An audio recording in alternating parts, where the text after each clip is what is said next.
When I was locked up, we used to always say, hold that mud, man. Hold it. Somebody don't shit today, man. Hold that. Oh! Hold it. There you go. Right there. Perfect. There you go. Look at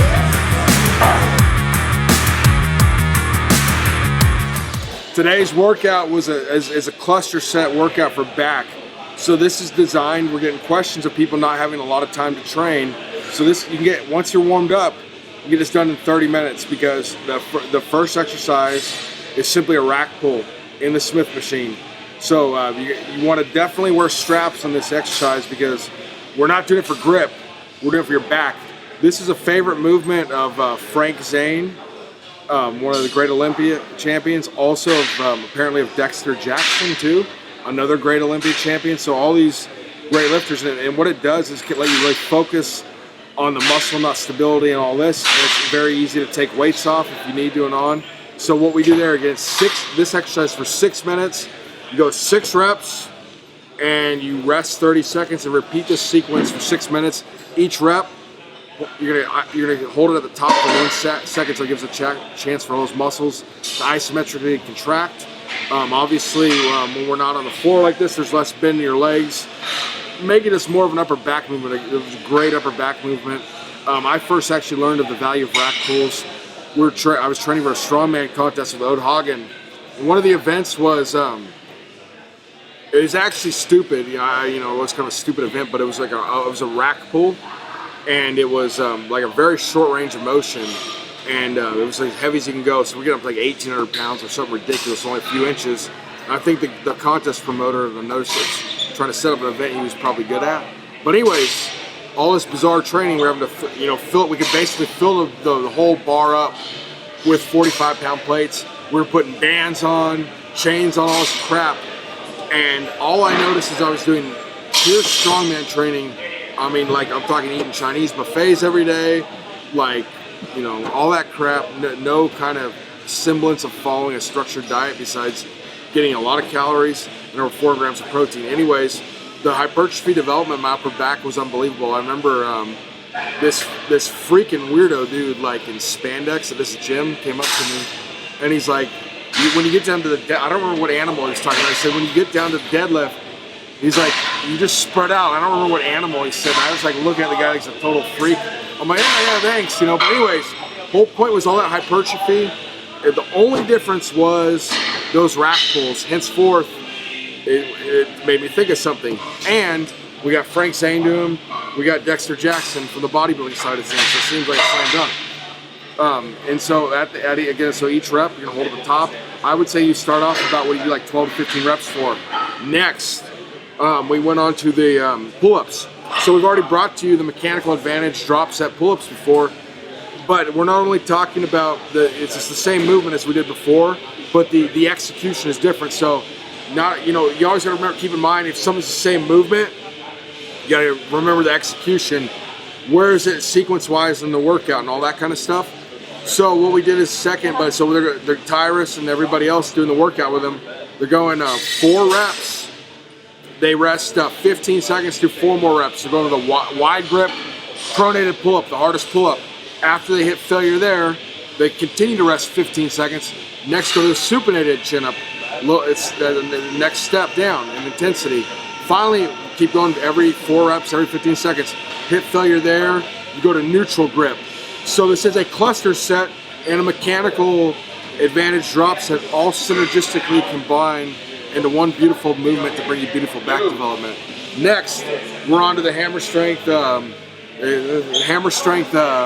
row. So what we're gonna do there is actually do 6 reps. Hold each one, 1 second, peak contraction, whatever the hell you call it. Isometrically hold it. The back does very good with very heavy weight. The back does very good with long times under tension. The back does well, you better murder it from all different directions. You take a lot of volume, a lot of frequency. But anyways, we're gonna hold that for a second. We're gonna repeat 6 reps, rest 15 seconds, 5 minutes long there, okay? And then it's just in the last exercise too, it's 5 minutes. Finally, finish off with straight arm pull downs. We go 5 minutes there, 10 reps, rest 15 seconds, repeat that for 10 seconds. These are done very strict, working your arms straight, done in a muscle and tension style. So deadlifts, I mean, obviously you want to keep form so you don't get hurt. On the pull-ups, you let it get a little loose after a while because we're trying to get a ton of volume in there. So, I mean, obviously you want to, you want to make it, try to contract your lats and out of your biceps overtaking all this. But at the end, you know, got a little loose, and that's okay. Okay, and then on the, we go strict again on the rows, heavy, but actually holding that peak contraction. At the end, they got to get a little jerk. That's fine, as long as I hold it for a second there. Then we're with like crazy strictness at the end, okay? Like stricter than the Catholic school you grew up in, all right? You want to keep these very, very, very, very, very strict. 10 reps, rest 15 seconds, 5 minutes. So after you warmed up on this, so you're warmed up for the rack deadlifts, after that initial set commences, you can have this all done in 30 minutes. 30 minutes ass kicking back workout. So let's have Tyrus tell his take on it. As you can see, in 30 minutes, look how wet my shirt is. We started out with deadlifts, like you said, and me wanting to be greedy, I went a little heavier than what I usually went in that time, and it really smoked my back from that point to the end of the workout. So I was basically just trying to do whatever I could do because it was. Hey, let me interject there. I hate to interrupt people, but that's a very good point he made. Okay, everybody always talks about this, a marathon, not a sprint. This is a sprint, so I want you to take out 100 miles an hour out of the gate, and if you got to lower the weight, so be it. Balls out, pedal to the metal, and then, you know, you're still going to pedal to the metal the whole time. It's just you may not be able to push as hard on the pedal after a while, so balls out. And before I started trying to add more weights, he told me that we had a long way to go, and I probably shouldn't do it, but me being hard-headed, I did it anyway, and it caught up with me the next 2 exercises. You can see how wet I am, so, and the pump I got. So it was an awesome workout, and it actually taught me how I don't have to be here for 2 hours to get a good back workout. And back is a big old muscle, so you would think you had to do a whole bunch of sets in a long period of time, but you really don't. From what I learned today from him. So I'm gonna continue trying to get my workouts in at a smaller time frame, because I feel like I worked out for 2 hours just now. I'm soaking wet, and Lord knows how many sets that we actually did in 30 minutes, because we was going back to back in 5 minutes straight on every exercise. So yeah. So the back, really, he said you can do a lot there. The back also reacts very well to high frequency, the exception being the lower back. So you'd want to take out, like you could do this workout 3 times a week, seriously. But you'd want to take out those deadlifts and only do those once a week and do some other kind of lat pull down or seated row or something like that in place of that. But easily, I mean, hell, you probably do more than that, but if you're really trying to bring up your upper back, you do this 3 times a week, no problem, seriously. And very high frequency, very high volume, the upper back does quite well. A lot of my top people, that aren't even bodybuilding, they're strength athletes, will do some sort of upper back stuff every single workout, and we haven't reached the upper limit yet, so. Awesome workout, man. Every time Josh come in here and get a hold of me, he tear me out the frame, man. I'm not used to getting tore out the frame though, but when I see him, it's always I'm getting tore out the frame, and it'd be like non-stop. It don't be all that talking and standing around for 5 minutes. We got somewhere to go. Yeah. So we get in here and we get out. Well, and also everybody's been saying that they like Tyrus a lot and like this workout we were doing. So, you know, we're all about serving the people. So, you know, you want Tyrus, you got him. We love having him. I want to get him in here again on them shoulders, man. Yeah. Yeah, I want to get him in here again on them shoulders, because, man, that shoulder workout, awesome. I mean, all of it is awesome, man.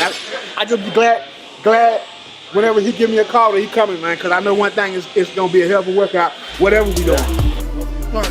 My shoulder hurts so bad I can't even hold myself here. I got to move my head.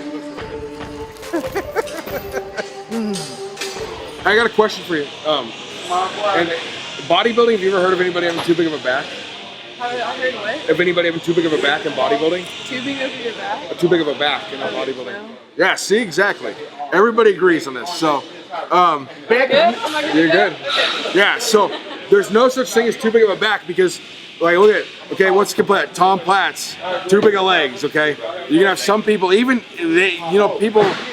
people say there's no such thing as too big of arms, but then you'll see like a Greg Valentino or somebody, okay? So we're not here to debate the legitimacy of how he accomplished those arms. or was, you know, done other things to get them. It doesn't matter. But there is such thing as too big of arms. They could even be too big of a chest if someone stands aside. They're this thick, but then they're not wide. Okay, so all these issues, you know, maybe I'm not aware of it, but I don't know of people with too big of a back. It's one of those things. Ronnie Coleman turns around, it's game over. Lee Haney, okay, arguably the best bodybuilder of all time. Okay, what was Lee Haney known for? Let's take away his back. Great arms, no. Great legs, no. Great this, great that. Nice guy, but I mean, he won from the back. Lee Haney turns around. He goes from top 5, maybe Olympic competitor, to game over, possibly the best bodybuilder of all time because of his back. Same thing with Ronnie Coleman too. All day. Oh! Oh, there you go. Right there. Perfect.